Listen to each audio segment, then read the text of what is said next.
ফরিদপুরে পদ্মা তীরবর্তী ধলার মোড় এলাকায় ভাঙন দেখা দিয়েছে। এরই মধ্যে ভাঙনের কবলে পড়েছে অন্তত 15টি বাড়ি ও গাছপালা। হুমকিতে রয়েছে শহর রক্ষা বাঁধ সহ বেড়িবাঁধ। এলাকাবাসী বলছে অপরিকল্পিতভাবে বালু উত্তোলনের কারণেই ভাঙন দেখা দিয়েছে। আর ভাঙন ঠেকাতে শনিবার থেকে কাজ শুরুর কথা জানিয়েছে পানি উন্নয়ন বোর্ড। মনিরুল ইসলাম টিচুর তথ্য ছবিতে প্রতিবেদন। ফরিদপুরে পদ্মা নদীর পানি বাড়ায় শহর রক্ষা বাঁধ উপচে পানি প্রবেশ করছে। এতে বেড়িবাঁধ সংলগ্ন কয়েকশো মিটার এলাকায় ভাঙন শুরু হয়েছে। এরই মধ্যে অন্তত 15টি ঘরবাড়ি ও গাছপালা ভেঙে গেছে। ঝুঁকিতে পড়েছে বেড়িবাঁধ।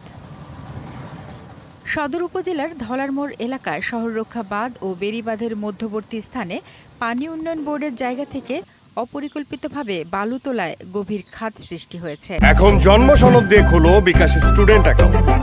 নিজের বিকাশ নিজে কর। স্থানীয়দের অভিযোগ, পাউবোর জায়গা দখল করে আজম নামের এক ব্যক্তি সেখান থেকে অপরিকল্পিতভাবে বালু উত্তোলন করছে।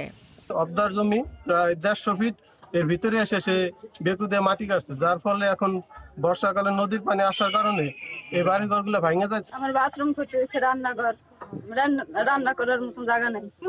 দেখি বাথরুম সব চলে গেছে। আমি কই আল্লাহ গেছে আমার চলে ওকে সবারই আমি ডাক করছি, শিগগিরই উঠে ধরে দেখি অবস্থা।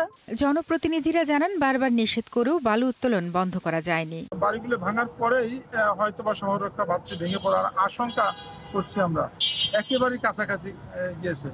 এই যে ডেজার লাগাইছে দেখেন, ওই জায়গা থেকে শহর রক্ষা যে বাঁধ সেই জায়গা থেকে বোল্ডার খসে পড়তেছে, এই ডেজার লাগাইছে। যদি আজকের ভিতরে যদি সরকার আমাদের ডিসি মহোদয় এবং ইউএনও মহোদয় যদি না নেয় পদক্ষেপ, তাইলে ইনশাল্লাহ আমি চেয়ারম্যান হিসেবে আমি পদক্ষেপ নেব। এদিকে ভাঙন রক্ষায় শনিবার থেকে কাজ শুরুর কথা জানান পানি উন্নয়ন বোর্ডের কর্মকর্তারা।